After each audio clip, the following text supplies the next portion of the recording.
کلمہ حمد کائنات کی ہر شے کا نغمہ ہے۔ قرآن مجید اس کی شہادت دیتا ہے وَإِن مِّن شَيْءٍ إِلَّا يُسَبِّحُ بِحَمْدِهِ، سبحان اللہ۔ اس کائنات کی ہر شے، شجر و حجر، چرند پرند، حیوانات، نباتات، جمادات، ہوا اور پانی، زمین اور آسمان، دن اور رات، شجر و حجر، ہر چیز کا وظیفہ حیات اللہ تعالیٰ کی حمد ہے۔ اللہ تعالیٰ کی حمد کے ساتھ ہر شے اس کی تسبیح کر رہی ہے۔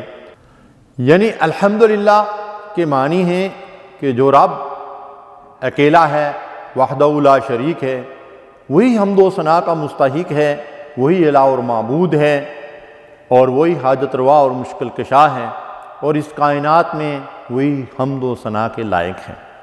اور صحیح مسلم کی روایت ہے کہ اہل جنت کی زبانوں پر سانس کی طرح حمد و تسبیح کا ترانہ جاری رہے گا، سبحان اللہ۔ جنتیوں کا ترانہ بھی اور ان کا نغمہ بھی کیا ہے؟ الحمدللہ۔ اللہ تعالیٰ نے اسلام ہمیں بہت بڑی نعمت عطا کی ہے، اور اس نعمت کی شکر گزاری کا طریقہ اللہ نے جو ہمیں تعلیم دیا ہے وہ یہ ہے الحمدللہ الذی ہدانا لہذا وما کننا لنہتدی لولا ان ہدانا اللہ۔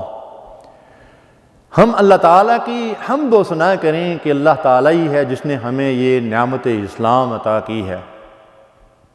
ہم اپنی قوت اور طاقت کے بل بوتے پر، اپنی عقل اور فہم کے ذریعے سے اس نعمت کو نہیں پا سکتے تھے۔ یہ اللہ کا فضل و احسان ہے کہ اس نے ہمیں نعمت اسلام سے نوازا ہے۔ اس پر ہمیں اللہ تعالیٰ کی حمد و ثنا کرنی چاہیے۔ نبی کریم صلی اللہ علیہ وسلم کا وظیفہ حیات اللہ تعالیٰ کی حمد و ثنا تھا۔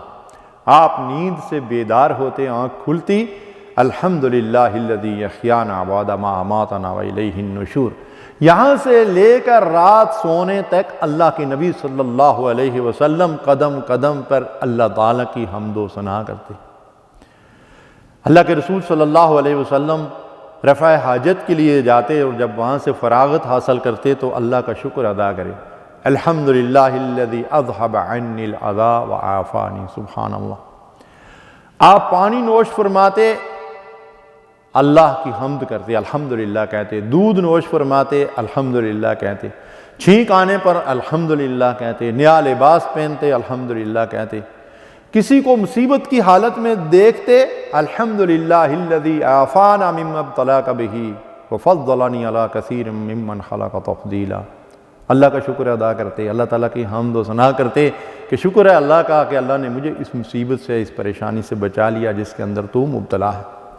تو یہ کلمہ حمد کھانے کے بعد بھی اللہ کا شکر، الحمدللہ الذی اطعمنا وسقانا وجعلنا من المسلمین۔ تو سامعین محترم، ناظرین کرام، ہمیں چاہیے کہ اس کلمہ حمد کو اپنی زندگی کا وظیفہ بنا لیں۔ اللہ کے حبیب علیہ الصلوۃ نے ارشاد فرمایا افضل الذکر لا الہ الا اللہ وافضل الدعاء الحمدللہ۔ افضل ذکر کیا ہے؟ لا الہ الا اللہ۔ یہ اللہ تبارک و تعالی نے سب سے افضل ذکر ہمیں دیا ہے۔ ان کلمات کے ساتھ اللہ کو کثرت سے یاد کیا کریں، اور بہترین دعا، افضل دعا کیا ہے؟ الحمدللہ۔ دیکھیے، ہم کسی سے صحت کا حال پوچھتے ہیں، بال بچوں کے بارے میں دریافت کرتے ہیں، کاروبار کے بارے میں پوچھتے ہیں، عہدے اور منصب کے بارے میں، نوکری کے بارے میں دریافت کرتے ہیں، تو بندے کی زبان سے نکلتا ہے الحمدللہ۔ کتنا جامع کلمہ ہے کہ ہر موقع پر ہم اس کلمے کا استعمال کرتے ہیں، اور کرنا بھی چاہیے کہ اس کے ذریعے سے اللہ کی تعریف بھی ہوتی ہے، اس کا شکر بھی ادا ہوتا ہے، اس کی حمد و ثنا بھی ہوتی ہے، اور دراصل کائنات کی کسی شے کی بھی تعریف دراصل اسی رب کی تعریف ہے۔ کسی صحابی نے ان کلمات کے ساتھ اللہ تعالیٰ کی حمد و ثنا کی، یا رب لک الحمد کما ینبغی لجلال وجہک وعظیم سلطانک، اللہ اکبر۔ فرشتے کو اس پہ بڑی حیرت ہوئی کہ بندے نے جن کلمات کے ساتھ اللہ کی تعریف کی ہے، تو میں اس کو کیسے لکھوں، اس کا کتنا اجر و ثواب لکھوں؟ تو روایت میں آتا ہے کہ فرشتہ اللہ تعالیٰ کی بارگاہ میں حاضر ہوا اور عرض کیا کہ یا اللہ، تیرے بندے نے تجھے یوں یاد کیا ہے، یا رب لک الحمد کما ینبغی لجلال وجہک وعظیم سلطانک، تو میں اس کلمے کو کیسے لکھوں، اس کا کتنا اجر و ثواب درج کروں؟ تو اللہ تعالیٰ نے فرمایا کہ میرے بندے نے جیسے کہا ہے ویسے ہی یہ کلمات لکھ دو، میں قیامت کے دن اس کو اس کا اجر دوں گا۔ سبحان اللہ۔ سنن ابن ماجہ کی روایت ہے، حضرت ابو ہریرہ رضی اللہ تعالیٰ عنہ اس حدیث کے راوی ہیں کہ جو بندہ کہتا ہے سبحان اللہ والحمد للہ ولا الہ الا اللہ واللہ اکبر، تو ہر کلمے کے بدلے اس کے لیے جنت میں ایک درخت لگایا جاتا ہے۔ اللہ اکبر۔ ان کلمات کو کثرت سے ہمیں پڑھتے رہنا چاہیے، یہ بڑے افضل کلمات ہیں۔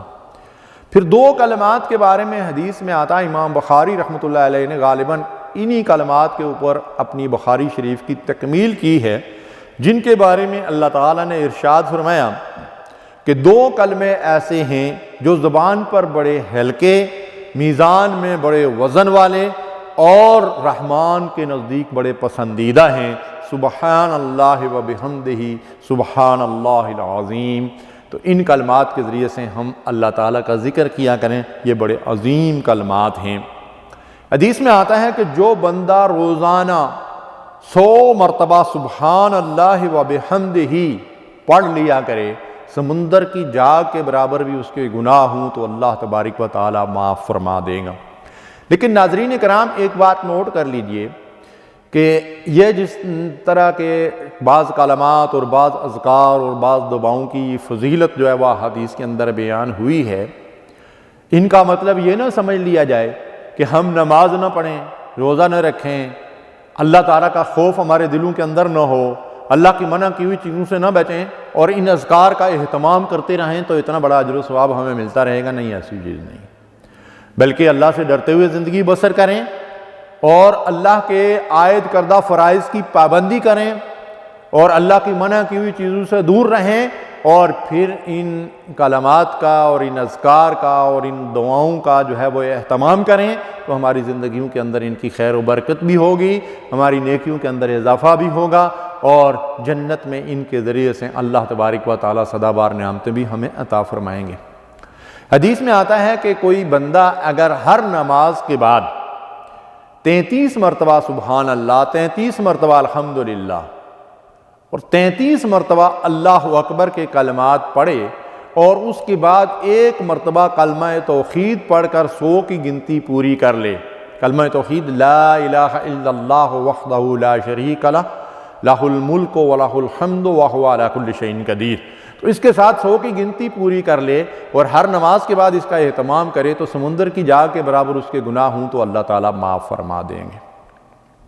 ان کلمات کی رات کو سونے سے پہلے بھی تاکید کی گئی ہے۔ سیدہ فاطمہ الزہرا رضی اللہ تعالیٰ عنہا رسول کریم صلی اللہ علیہ وسلم کی خدمت میں حاضر ہوئیں کہ یا رسول اللہ صلی اللہ علیہ وسلم، میں اپنے گھر کے سارے کام خود کرتی ہوں اور اس کی وجہ سے تھکاوٹ ہو جاتی ہے، اگر کوئی خادم یا خادمہ مجھے مل جائیں جو میرا ہاتھ بٹائیں۔ تو اللہ کے نبی صلی اللہ علیہ وسلم نے فرمایا کہ فاطمہ، میں تمہیں ایسے کلمات بتا دیتا ہوں کہ تم دونوں حضرت علی رضی اللہ تعالیٰ عنہ اور حضرت فاطمہ رضی اللہ تعالیٰ عنہ رات سونے سے پہلے ان کلمات کو پڑھ لیا کرو، یہ تمہارے لیے خادم سے بہتر ہوں گے اور تمہاری تھکاوٹ بھی دور کر دیں گے۔ 33 مرتبہ سبحان اللہ، 33 مرتبہ الحمدللہ اور 34 مرتبہ اللہ اکبر پڑھ لیا کرو۔ تو بعض لوگ جو ہے وہ نماز کے بعد 33 مرتبہ سبحان اللہ، 33 مرتبہ الحمدللہ اور 34 مرتبہ اللہ اکبر پڑھتے ہیں، جبکہ ان کلمات کی تاکید رات سونے سے پہلے رسول اللہ صلی اللہ علیہ وسلم نے حضرت فاطمہ رضی اللہ تعالیٰ عنہا کو کی تھی۔ نمازوں کے بعد ہم جو کلمات یہ پڑھتے ہیں تو ان میں تینوں کی تعداد 33 مرتبہ ہے اور ایک مرتبہ کلمہ توحید جس کا میں نے ذکر کیا ہے، تو اس کو پڑھ کر جو ہے وہ 100 کی گنتی جو ہے وہ پورا کرنا چاہیے۔